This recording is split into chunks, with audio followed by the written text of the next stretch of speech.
Il y a 30 000 ans, un randonneur paléolithique aurait ici croisé sur son chemin chevaux, bisons, aurochs, cerfs, mégacéros, et au plus près de la rive, quelques phoques et pingouins. Imaginez, il y a plusieurs millénaires, une large steppe à la place de la mer, le rivage se trouvant quelques kilomètres plus au sud. Car oui, il y a 30 000 ans, nous sommes en pleine glaciation, d'où les pingouins, et le niveau de la mer est 135 mètres plus bas. Un territoire parfait qui combine mer, relief et plaine. Les humains du Paléolithique venaient chasser, pêcher, mais pas que. Ils venaient aussi se perdre dans les grottes pour peindre et graver. La meilleure archive qui nous soit parvenue de cette faune en partie éteinte se trouve sous nos pieds, dans la grotte Cosquer, qui abrite un art pariétal vieux de 31 000 ans. Aujourd'hui englouti sous les eaux, ce site se trouve au milieu des calanques de Marseille, au niveau de cette pointe. À l'intérieur, 177 figures animales ont été répertoriées, avec 11 espèces identifiées, mais aussi 65 mains négatives et environ 300 symboles. Ceci en fait l'un des plus grands sites d'art pariétal européens dont nous ne connaissons pourtant qu'un cinquième de la surface, les autres parties ayant été noyées.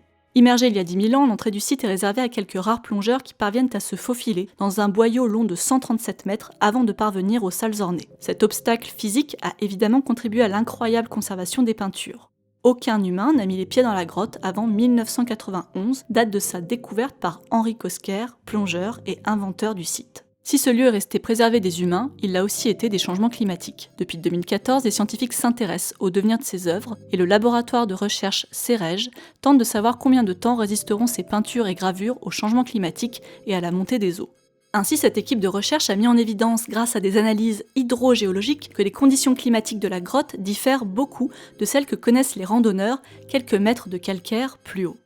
En effet, nous nous trouvons sur ce qu'on appelle un réseau karstique. Ça signifie que nous marchons sur de la roche calcaire très friable. Le ruissellement des eaux au cours des millénaires creuse peu à peu la roche, au point de créer de véritables tunnels et grottes souterraines. C'est de cette manière que la grotte Cosquer s'est formée. Au terme de 3 années d'enregistrement de données par les chercheurs, il apparaît que la pression atmosphérique est toujours plus élevée dans la grotte que la pression atmosphérique que nous subissons à la surface. En fait, lorsque les vagues frappent la falaise et s'engouffrent dans l'entrée de la grotte, elles apportent une certaine quantité d'air. Cet air augmente la pression atmosphérique à l'intérieur. Et il se trouve que cette surpression empêche le niveau de la mer de monter dans la cavité.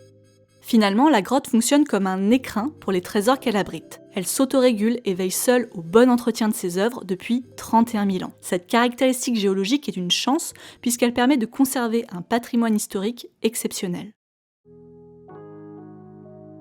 La mer et le sol ont su protéger ce lieu, mais ils peuvent aussi le contaminer.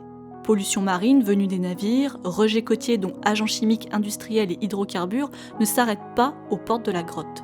Même englouti et inaccessible à la plupart des humains, ce site reste un lieu fragile, en péril et qui n'échappe pas aux problématiques suscitées par notre mode de vie. Les inquiétudes des chercheurs grandissent à mesure que le niveau mondial des océans, lié au réchauffement climatique, remonte.